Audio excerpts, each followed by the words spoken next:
Dans la vidéo précédente, je te disais que faire des erreurs, c'était bien parce que tu allais pouvoir en tirer des leçons.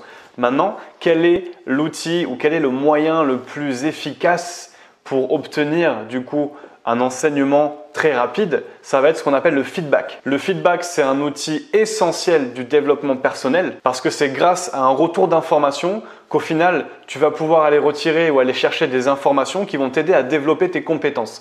Plus tu vas développer tes compétences, plus tu vas monter ta jauge de confiance en toi. Et plus tu auras confiance en toi, forcément, plus tu auras de l'estime envers toi-même et plus du coup tu seras confiant dans n'importe quelle sphère de ta vie. Mais pour ça, il faut que tu ailles chercher du feedback. Et donc, pour aller demander du feedback, ça peut être compliqué parce qu'on ne sait pas forcément comment aller demander aux autres de l'information. On ne sait pas comment aller chercher ce feedback-là ou on n'ose peut-être pas y aller de peur de ne pas savoir comment bien le dire. D'ailleurs, ce qui est plus commun dans notre mentalité, c'est d'être à l'aise avec le fait de faire des critiques. Par contre, pour donner des critiques constructives ou même tout simplement pour aller donner un compliment ou faire des félicitations, c'est un peu moins présent.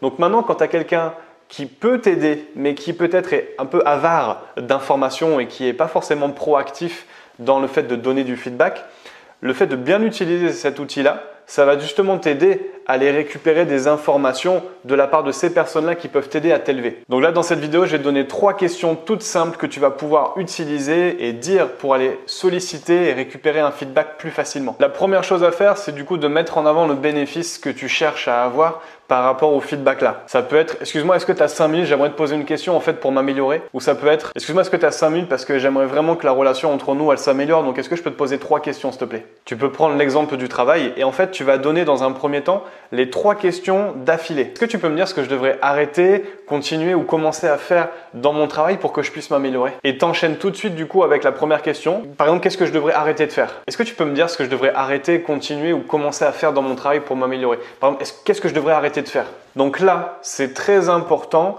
que tu écoutes vraiment de manière hyper ouverte, c'est-à-dire que tu ne te mets pas du tout en position de critique. Là, le but du feedback, c'est justement de progresser et tirer des enseignements. Donc, tu dois mettre ton ego de côté et accueillir bien souvent la critique, mais bien souvent accueillir donc tout simplement ce que ton interlocuteur va te dire sans jugement. Tu dois accueillir donc le feedback et ensuite tu dois bien vérifier que ce que t'a dit la personne en face de toi, c'est formulé en termes d'action et en termes de solution. On ne veut pas que la personne se concentre sur un problème, on veut qu'elle te donne une piste ou une action à faire ou un élément qui te permette de passer à l'action. À toi donc de recadrer la personne sur la partie solution et action si la personne se concentre uniquement sur le problème. Et pour l'aider, si vous voyez qu'en fait la personne ne donne pas forcément de concret, tu peux dire donc concrètement qu'est-ce que je dois faire alors? C'est hyper important quand vous allez utiliser cet outil du feedback de vraiment contrôler vos émotions parce que vous ne voulez pas demander à quelqu'un du feedback et derrière en fait être en opposition avec ce qu'il va vous dire. Sinon, vous allez court-circuiter le processus et du coup donc vous n'arriverez pas à récupérer le feedback nécessaire. Donc il faut que vous soyez super à l'aise avec les émotions bien souvent négatives que vous allez ressentir par rapport à ce qu'on va vous dire. Donc là, c'est peut-être votre ego qui va être mis à mal ou c'est tout simplement peut-être des réactions type anxiété, déception. Et au-delà de la partie verbale, il faut aussi que dans votre non-verbal, donc c'est-à-dire dans votre attitude, que ce soit même votre visage, les expressions de votre visage ou votre posture, par exemple, ne pas commencer à croiser les bras pour vous fermer, c'est vraiment de montrer que vous êtes complètement ouvert et vraiment que vous allez accueillir en fait l'information. Donc là, le plus gros du travail, c'est pas à la personne de le faire en face, c'est à vous de faire vraiment ce travail-là. Quand vous vous mettez en posture de réception de feedback, il faut que vous soyez vraiment à l'aise avec « je vais peut-être entendre des choses qui vont pas me faire plaisir ».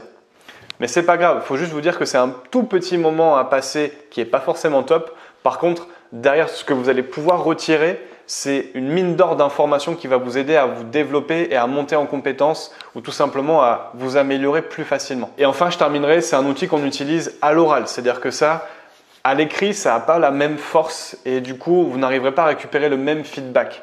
Donc, je vous invite, si vous le pouvez, soit à avoir la personne au téléphone ou en face de vous. Mais à l'écrit, les feedbacks ne seront pas 100% authentiques. Dites-moi quelles sont vos meilleures astuces aujourd'hui pour aller récupérer du feedback. Pensez à vous abonner et à très bientôt pour une autre vidéo sur la chaîne.